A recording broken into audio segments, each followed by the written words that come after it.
So you want to go someplace cool, but you don't want to waste a whole off day going there only to find out that it sucks. So I went on Google Maps, pressed the attractions button, and made a list of 50 places to check out on my off days.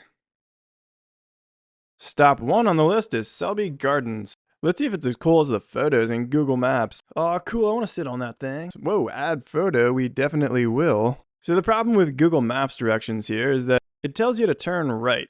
But you can't turn right because that's the daggone sidewalk where you're trying to be. That's Selby Gardens. That's where you want to walk. You don't want people running over your face and stuff when you're trying to relax. So you end up driving right past it, looking in this parking garage thing, thinking, well, that's a pretty good place to park. Only there's this sign that says, don't park there. You get towed if you're not supposed to be parking there. And it looks like a parking garage to an apartment building. So you end up driving circles around the block, around until you go, all right, screw it. I'm just going to park there and they can tow me if they want to. Only to go inside to find out that's exactly where you're supposed to park.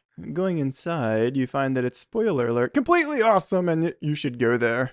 And I say that despite like a quarter of the place being closed due to construction. So this is what they have planned for the future. This is what the future looks like, ladies and gentlemen. For now, most of the cool stuff is outside, but I did find this little museum here.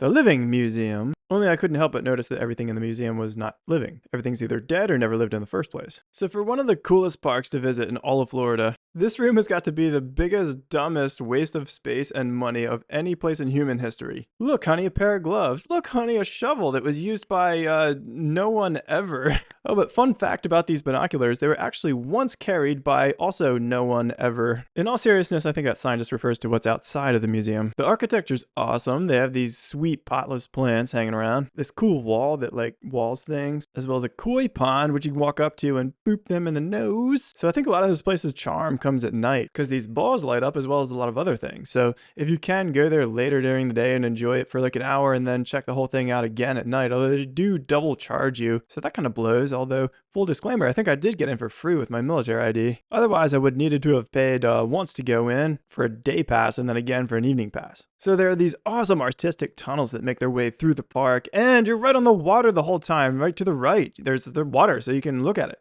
So we continue making our way through the windy tunnel until we get all the way out to the open, and look at that! There it is in all of its glory. It's a really large, wide open space that I wasn't expecting at all. It looks like they're setting up for something. I don't know if there are weddings here or what. So there's a little cafe and they do serve wine, believe it or not. So you can have a drink out there on the porch and like watch kids because that's not weird at all. So there are these awesome trees there in the park. There are a couple of them. This has got to be the coolest tree I've ever seen in my life. I've never spent 10 minutes looking at a tree, but this tree I did from up there in the treehouse, which I figured was so cool it was off limits, but it's not. And that's where I took this shot from. And this tree reminds me of a show or movie or something. Help me out. Let me know in the comments or something. Was it Game of Thrones that this tree or something like it was in? There's also this super cool boardwalk, and sorry about my finger there. I try not to do that again. I just did it again. There's another pond there, but with no koi. Oh, look, there's some dude. Let's creep on him for a second. So there are just these really cool trees, again, making their way all around twisty, twirly in the park. I think the boardwalk was my favorite. Here's a little bit of it.